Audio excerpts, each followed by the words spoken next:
𝕤𝕣𝕖, known as the CEO Confidant.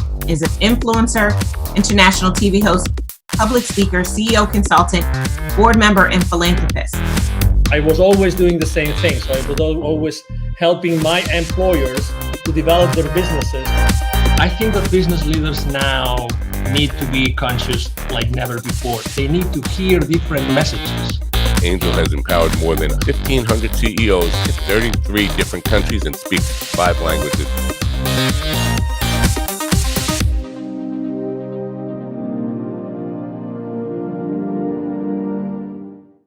Hello, everybody. This is 𝕤𝕣𝕖, the CEO Confidant, and also the president and co-founder of the Wisdom for Kids Foundation. And we are here today with Neville Joffe. Hi, Neville. How are you? Fine. Hi, Angel. Good to see you. Good to see you. Absolutely. So for those that don't know Neville Joffe still, he is an executive educator. And, for the last 25 years, he's trained more than 20,000 C-level executives and business operators in order to help them understand the financial implications of their business decisions. And he's done that with very, very large corporations in the world, like, Campbell Soup, Bombardier, or Hallmark Cards, and so many others. So welcome to the show, Neville. How are you today? Yeah, wonderful. Thank you, Angel. Wonderful. So let's start because, we started this series of talking about the different chapters of your book, the latest of your books, which is the Baker's Dozen Rules of Highly Successful Business Operators that you see here. And I wanted to talk today about the chapter 7, which has a very, very nice title, which is Revenues Are Vanity, Profits Are Sanity, and Cash Flow is Reality. What is behind that subtle title, Neville? Angel, over the years, I've looking at publicly traded financial statements, speaking to business owners, operators, executives, boards of companies. And the first topic that seems to arise, or the measurement of success, if you will, always seems to be, what are your revenues? Have your revenues gone up? Why did your revenues go down? The first topic of conversation is really around, do you have enough cash to survive? Are you making a profit? I'm not suggesting they don't talk about those things, but usually the first thing on the list are revenues. And often a lot of the small operators as well tend to say, well, my revenue's up, everything is great. That couldn't be further from the truth. Because revenues are vanity. What are your revenues? Person says, well, they're up by $3 million. Really? What they should be following the equation with, are you making a profit? And right. If you are making a profit, they should be asking, do you have any cash to stay alive in your business? How about your cash flow? So then, hence, that's why I came up with this chapter, revenues are vanity, profits are sanity. You need to make profits if you want to sustain your profits and cash flow in your business. So obviously everything starts, in sales, right? I mean, the money gets into companies through sales. So you're selling some sort of product or services. But really, as you say, sales is often used, even when large corporations are reporting to, investors, most of the conversations are around sales. Why do you think this is consistently like, the profits and revenues are consistently like a blind spot on those conversations? I think a lot of it is naivety, Angel. What happens is there's a distinct disconnect between those people. Let me start from the top. There's an alignment between investors, the board, and the CEO. Well, they better be aligned, or the CEO won't last very long. But there's a disconnect between the CEO and the C-suite, and even a bigger connect between the C-suite and those people in day-to-day operations. Ultimately, those people in operations, and I said this on previous interviews as well, and I'm going to just stick with it because it's so important. Ultimately, those people in operations are the ones who are essentially signing the checks in the corporation. They were making decisions. You spoke about sales. So people in sales are the ones who are discounting. Do they even know how much volume they've got to sell to offset a discount to maintain the same gross profit? I can count literally on one hand how many people give me the right answer. They've never even thought to even ask a question. Have they thought about you're going to increase your sales and so revenues go up? Have they thought about the additional resources that are needed to support those sales? This really speaks to chapter 3 of the book. Just do as you say you're going to do. So what's happening is there's this big disconnect between governing the success of a business from a sales point of view by increasing revenue without even a consideration to the resources and the money that is needed to support those increase in sales. So again, a lot of it is naivety, a lot of it is a lack of financial transparency, a lot of it is a lack of communication, a lot of it is a lack of engagement.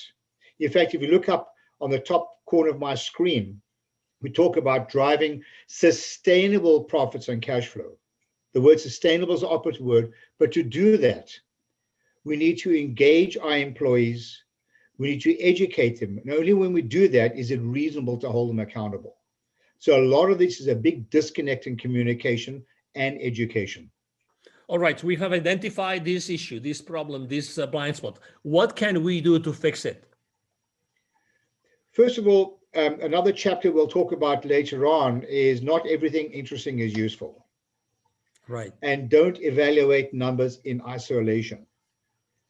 So the way to fix this is to deal with the root cause of the problem, not the symptoms, and not to keep doing the wrong thing more efficiently. We need to do the right thing more effectively. And the right thing is to, number one, have sufficient financial transparency that everybody knows what's going on. Number two, to ensure that people can connect operational behavior to the ultimate reason why we're in business, which is to drive sustainable profits and cash flow. Otherwise, they're operating in a vacuum. They're looking at numbers in isolation. That is the root cause of the problem. So if people get educated, understand the implications, and learn to communicate with each other through engagement, that is the root cause of the problem. I'm not suggesting it's a perfect solution, but one thing's for absolute certain, it will resolve a lot of issues. You know, often when I've worked with these large corporations, Angel, and we're customizing our training programs, our business literacy training programs, I'll often hear that the company has a lot of problems. By the time I'm finished customizing it, they realize you don't have a lot of problems. You have a lot of the same problem. Right. And the same problem is lack of communication and engagement and accountability for the right reason, not accountability for the wrong reason. Accountability doesn't have to be a negative term. It can be a positive term as well. That is a root cause of a lot of these issues. So according to your experience, what happens after you deliver that education, that training? What do you typically see that happens immediately in that company, that organization? Well, there are a lot of things that happen, but in the interest of time, I think the first thing that comes to mind is that there's an adjustment of the KPIs and the metrics that are expected for your people to read. I've seen this happen so often. It comes to budget time, and we'll using salespeople or whatever, we'll get a list like this, 500 line items on a budget. What happens is the average person's eyes glaze over. They just become overwhelmed with information instead of sticking to what is useful, not just interesting. So the first thing that usually happens is, and the first chapter in my book is called Managing Expectations. The first thing that happens is the accounting department become aware of what is actually needed to move the needle. Don't throw a lot of stuff at everybody because it doesn't move the needle in any way. All that happens is people's eyes glaze over. That is an absolute reality. And another issue is that financial literacy, business acumen is usually the elephant in the room because people become intimidated by it because the average level of literacy, according to our testing, and as you alluded to earlier, we've taught a lot of people, is less than 40%. Doing simple math, that means people are 60% illiterate. So can you imagine how many decisions are made in a vacuum without understanding the implications? So the first thing that usually happens is usually there's a stronger alignment between finance and people in operations of the organization. They narrow this gap without boring them with a lot of unnecessary information. If people would like to know more, Neville, what's the best way to connect with you? Oh man, I love a good debate. Just contact me at my email address, Neville, that's Neville, at bizwisdom. That's bizwisdom.com. Neville at bizwisdom.com. I'd love to chat with you and take us to another level. Excellent. Thank you very much for being with us today, Neville. It's been a pleasure. And for everybody, watching us today, thank you for being with us today. I'm sure that you have enjoyed this conversation with Neville Joffe as much as we have, and hope to see you soon in our next show. Have a wonderful day. Goodbye. Thanks, Angel. Thanks, everyone. Bye. Thank you so much for watching our show today.